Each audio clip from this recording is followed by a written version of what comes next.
So, I was invited to give a talk at a UX UI design conference, CIEMNA STRONA, number 4, Stranger Things, which took place on the 21st of March in Kraków, Poland. And this conference was organized by ITberries, a group whose goal is to expose students to how the humanities can be combined with technology. Although my presentation was recorded on film, the slides were not displayed so clearly. So in this video, I re-recorded the presentation so that I can let others have a view of it. And the title of the conference, CIEMNA STRONA, translates to dark side. So because this was the theme of the conference, I wanted to give a talk on the darker side of data visualization. So my topic was on misleading data visualization and best charting practices. And I wanted to show you how charts can be tweaked to give a dishonest view of the data. I also wanted to cover with people some of the best charting practices so that they can more effectively communicate their data. Now, charts can be made to be misleading through the use of visual trickery. By tweaking aspects of the chart's design, you can warp viewers' perception of the data. By learning certain tricks, you can know what to look out for and to detect any misleading charts that you will come across. So now I will go through 3 common types of chart and how their designs can be tweaked to skew your view of the data. So first I will look at bar charts, and this chart is good for comparing values across categories. Now, can anyone see what's wrong here? The problem with this chart is that the baseline doesn't start from 0. When you're drawing a bar chart, always start with a 0 baseline on the value axis. Truncation can exaggerate the differences between bars, and you can see here that the bars on the left here are a lot more exaggerated than the bars on the right chart. Here's an example of somebody using this trick here to compare the calorie intake of various fast food restaurants, and it looks like here that pizza and McDonald's is not that much calories.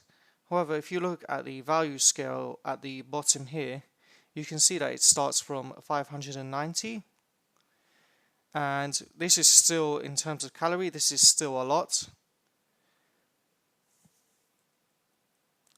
Here's another example when you open up the browser window from Microsoft Edge, and they're trying to show here that Microsoft Edge is a lot faster than Google Chrome and Mozilla Firefox, but in fact this chart here, this infographic is misleading, and the reason for that is if you can see here that the gauge actually starts from 25,000, and it's also, you have 2 different dials here to compare against, well 3, and they're not all on the same scale, and they've also made the other 2 browser gauges smaller. However, if you visualize this data onto a simple bar chart and you start from a 0 baseline, you can see that the speed scores between these 3 browsers has been exaggerated.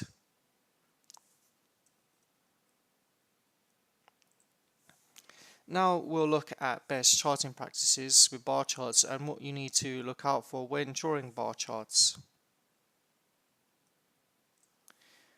Don't draw the bars too narrow, as this focuses viewers' attention more on the negative space. Try to keep a good distance in between the bars, but not too much, and make sure their width is makes the bars themselves more prominent. Labeling can be problematic with vertical bars when there are a large number of bars, and you can see here with this chart on the left that all the name labels are all overlapping with each other, which looks very messy and cluttered, and you can't read it very clearly. So if this problem occurs, it's better to use a horizontal bar chart instead. When you're drawing bar charts, don't use radically different styles between the bars. And do not use 3D bar charts, as it's hard to read and compare values on.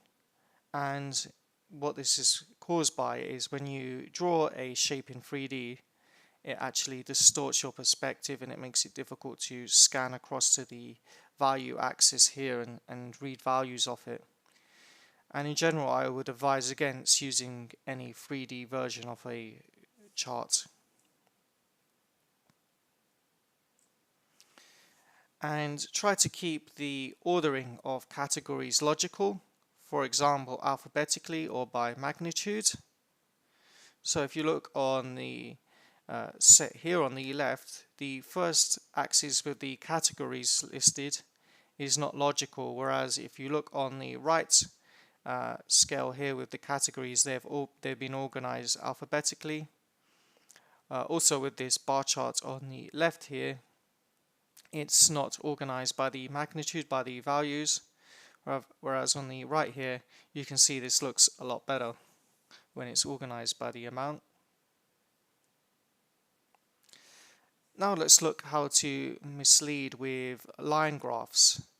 And this chart is used in particular to visualize data over time, to detect if there are any trends or patterns that exist within the data. And one trick that you can do with line graphs is to fiddle with the y-axis. And unlike with bar charts, line charts don't necessarily need to start from a zero axis. However, in this chart, you can see that the line almost looks straight, and this is because the changes in the data over time are a lot smaller. If I change the y-axis to have a more reasonable scale, you can see here that now we can read the changes in value over time more effectively. So if you have small movements within the data, it's better to have a range for the value scale on the y here. Here's another example, and here, you know, who can you see here has the fever? Is it going to be Sarah or Bob? And from this chart here, it's very difficult to see. So if I change the y-axis here, we can see that in fact it's Bob who is the one that has the temperature more.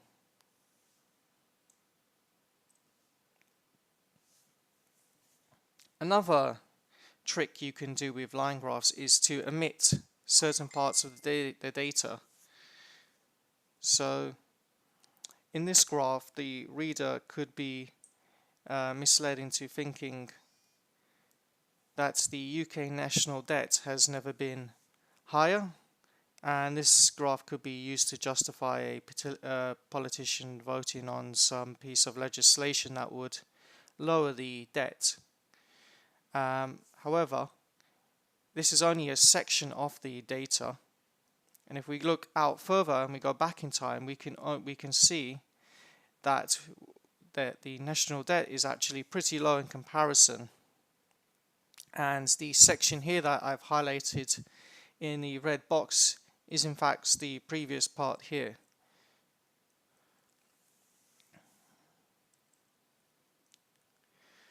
Another trick is to flip around the y-axis value scale and have 0 at the top and have the numbers going downwards. So in this example, they've tried to show that the 2005 stand your ground law in Florida actually reduced gun deaths, so they made it look like it's actually gone down after this law had been passed. However, we can see this is misleading because when we flip it around and we have the zero axis start at the bottom and the values going up, there has actually been a spike in deaths because after this law.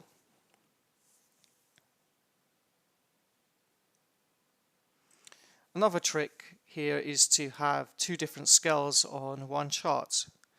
On one side on the left here, and with this darker line, we have uninsured Americans, and on the right here we have the unemployment rate. And what they're trying to do here is to show if there's there's a correlation between the job and health insurance losses are accelerating, and there's some kind of correlation between these two. Whereas in fact these are completely two different variables with two different scales, and this is just made to be misleading. Now we'll look at what to watch out for when drawing line graphs. Avoid making the line too thick or too thin. When the line is too thin, it can be very difficult to see the lines, and when it's too thick, the lines are too overbearing. So try to keep a good width for the lines. If you have more than 3 to 4 lines for each category, then try to break the chart into smaller multiples, as the spaghetti effect that is caused by having too many lines on one chart can make it difficult to read. Try to label directly onto the chart instead of labeling at a distance, as this makes it easier for the eye to scan onto the chart and associate certain data series with certain aspects, or it's just an easier way for viewers to read the chart. Now we'll look at misleading with pie charts. Now this chart is used to show proportions and percentages between categories by dividing a circle into proportional segments. Comparing pie charts of different sizes could be misleading to people, as they cannot accurately read and compare each wedge. So if you have to compare multiple pie charts together, which I really wouldn't recommend because it's not the best form of chart to do this, but if you do, then try to keep you should keep the size of each pie the same. And here's an example of an infographic that has indulged in this trick, where you've got all these many pie charts together, all in various sizes, and it's difficult to actually read and compare each of these slices to one another.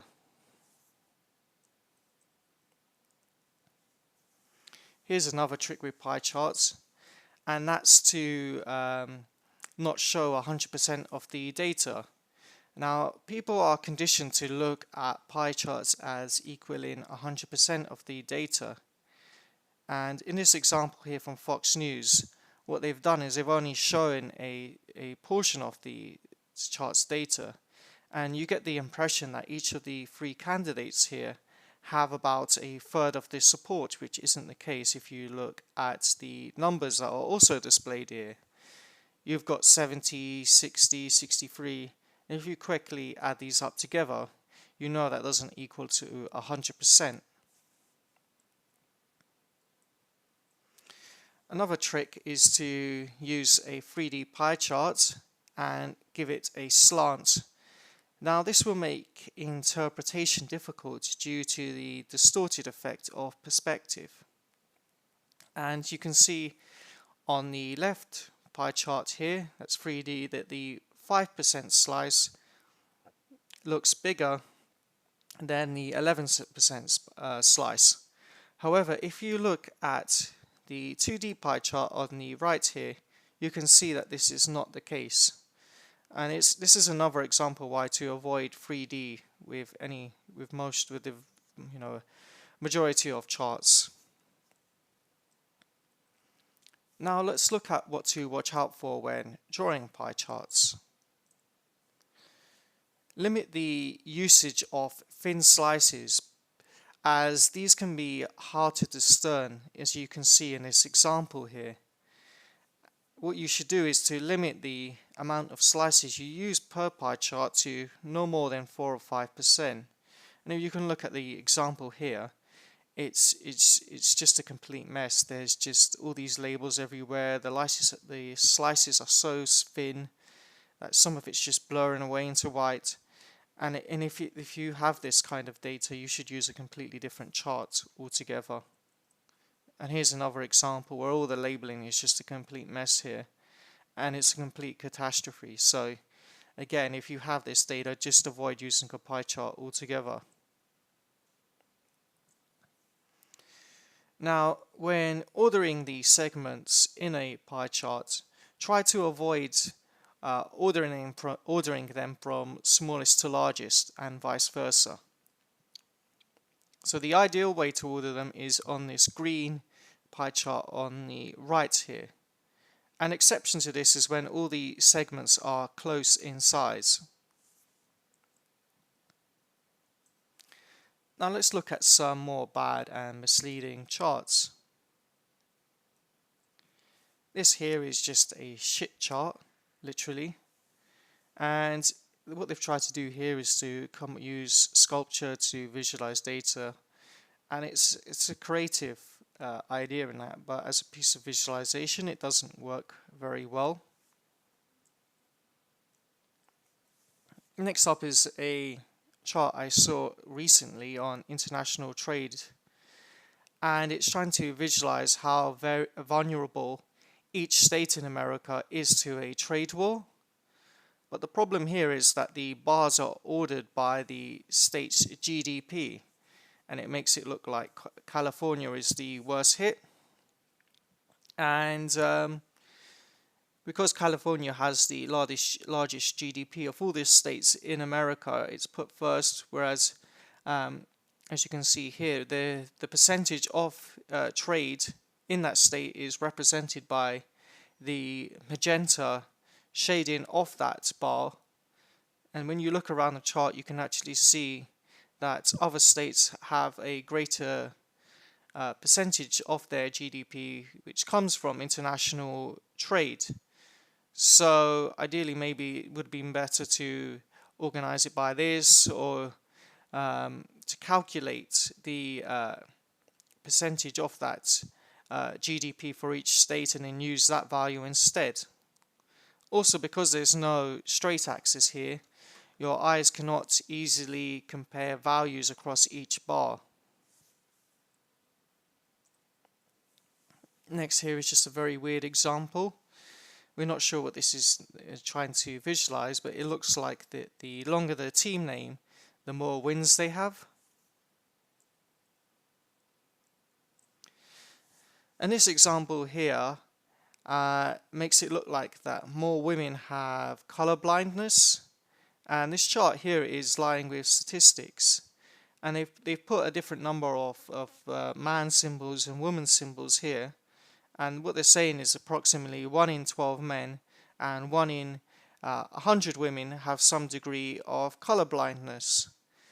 But if we calculate this, we find that actually it's something like 8.33% of men have color blindness, whereas with women it's 0.5%. And what would have been better is to have, an equal amount of symbols or icons representing for each, so that you could see this more clearly.